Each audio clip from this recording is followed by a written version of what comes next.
Tem que sentar, arrumar o cabelo. Vou deixar todos esses começos de você falando cabelo.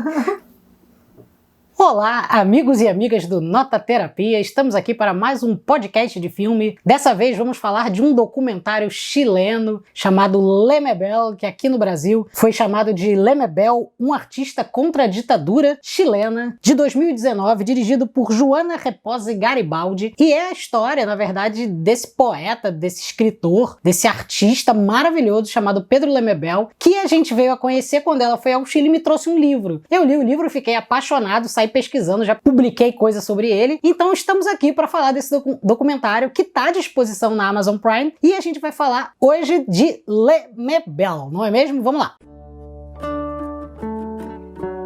Eu acho legal esse começo para eu te perguntar o que você achou do documentário do Lemebel, porque você não conhecia ele a não ser do que eu falava, né? Então o que você achou da pessoa, do documentário, do filme? Fale aí. A primeira vez que eu ouvi falar do Lemebel foi, como você disse, quando eu fui ao Chile e eu tava procurando um livro de algum escritor ou escritora chileno para trazer de volta de presente para você. E eu queria comprar um desses livrinhos de barraquinha, de rua e tal. Então eu não tinha muito tempo, mas por acaso no dia que eu tava vindo embora, eu encontrei uma barraquinha, perguntei pra senhora, com o meu espanhol maravilhoso, sobre... Quer falar aí como é que você falou?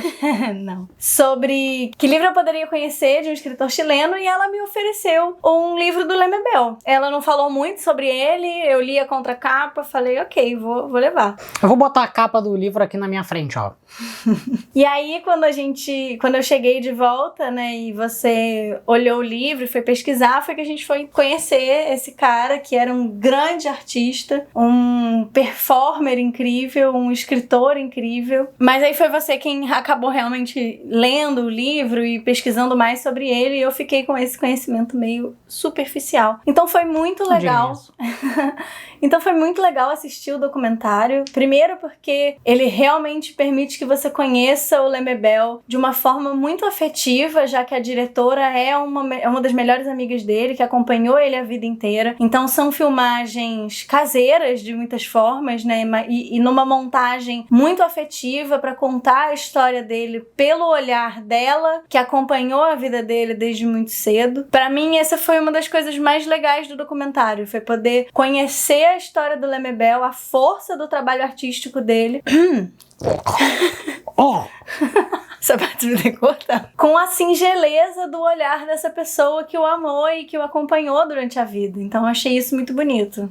É interessante porque o filme ele pega, de alguma maneira, faz essa espécie de biografia, né, essa trajetória do Lemebel desde quando ele começa a fazer as primeiras performances, sempre utilizando a homossexualidade ou a ideia de se montar, né, para enfrentar de alguma forma os conservadores dali, principalmente depois da chegada do golpe da ditadura chilena ali. E depois que ele vai ficando doente, que ele passa por um adoecimento na garganta, ela começou a filmar ele demais. E aí gravou vários dias em que ele tá comentando fotos dele no passado, né? Então a gente acaba conseguindo construir Lemebéis diferentes dentro do próprio filme. Ele se assistindo, ele vendo ele mesmo, ele revendo a própria história, e o documentário acaba sendo uma espécie de autodocumentário ficcional do passado dele, em que ele vai revisando as próprias obras e o passado, a homossexualidade, o enfrentamento político, a escrita, a literatura. Então o filme consegue dar conta incrivelmente, do jeito que você falou, de maneira afetiva, muito próxima, né, dos espectadores, assim, procurando mesmo a casa onde ele morou, mas não a casa onde morou de maneira de um satélite que olha, nem essa coisa meio Gugu na minha casa que vai filmando os espaços, mas perguntar pra ele o que era isso, assim, como é que era. E aí ele olhava uma foto dele ali antes e explicando a própria arte e de alguma maneira também a arte chilena, né, a partir desses momentos, né. E acho que tem a ver também com uma tentativa, né, que tem muito a ver com a própria ação política dele de não separar a vida da obra. A vida dele é tão política quanto a obra, né? Ele é um dos pioneiros da arte queer na América Latina. Todas as performances, todos os textos, todas as intervenções artísticas que ele promoveu promoveu estavam sempre tentando deslocar a sociedade chilena a partir da sua experiência da homossexualidade, né? E aí eu acho que é muito legal a gente ver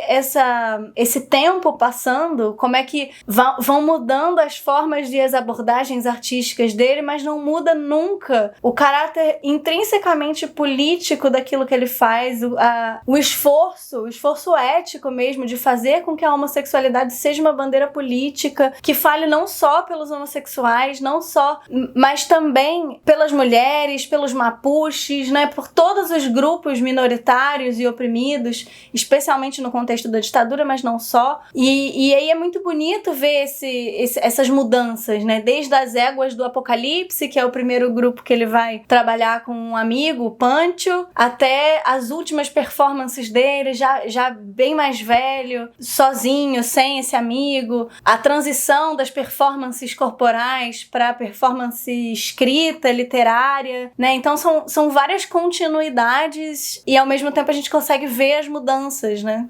Uma coisa que ele fala no meio do documentário que tem a ver com isso que você disse, que é interessante chamar atenção, é que ele tá lendo o mundo a partir dessa perspectiva queer, da perspectiva da homossexualidade. E aí é interessante porque dá a volta até como uma forma de combater as estruturas, né? Porque se as estruturas de poder são sempre heteronormativas, e não só heteronormativas, mas são fechadas em estruturas muito definidas, cabe a ele, com esse corpo de contracultura, porque ele é um cara que vem dos movimentos ali da contracultura, a tentar desfazer essas estruturas muito fixadas. E aí ele vai balançando para muitos lados, justamente para enfraquecer essa linha dura, né? Que se apresenta em todos os lugares da sociedade, mas principalmente dentro de uma ditadura, que eu acho que seria a dureza maior, né? E aí eu acho que coloca em chave também o que ele diz, que ele tentou sempre ser de um partido de esquerda, sempre tentou estar junto com a esquerda, mas a esquerda nunca quis ele. E aí ele também está enfrentando essa nova estrutura dura que é do marxismo clássico, que é fechado numa estrutura também europeia, também masculina, também eurocêntrica, né?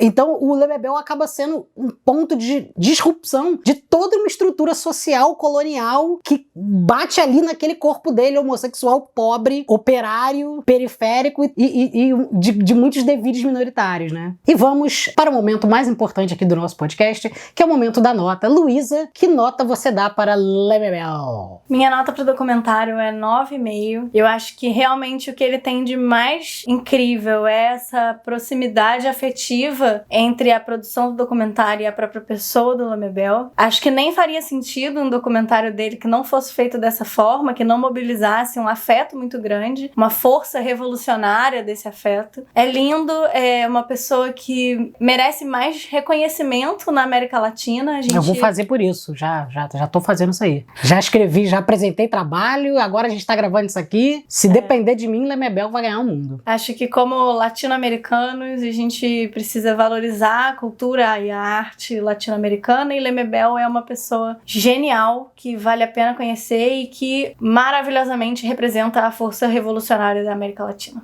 Eu vou dar 10, porque eu sou totalmente parcial, sou apaixonada por Lemebel. O livro dele é uma das melhores coisas que eu já li nos últimos tempos e eu não preciso me explicar das coisas que eu amo. Então é 10. E esse foi mais um podcast do Nota Terapia. Curta, comente, se inscreva no nosso canal.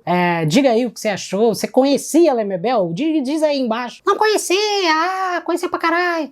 E a gente volta logo mais, logo menos, logo muito, logo Beijo, talvez. Beijo, sogra. Com mais um podcast de filme. Tchau. Livre filme? Livro.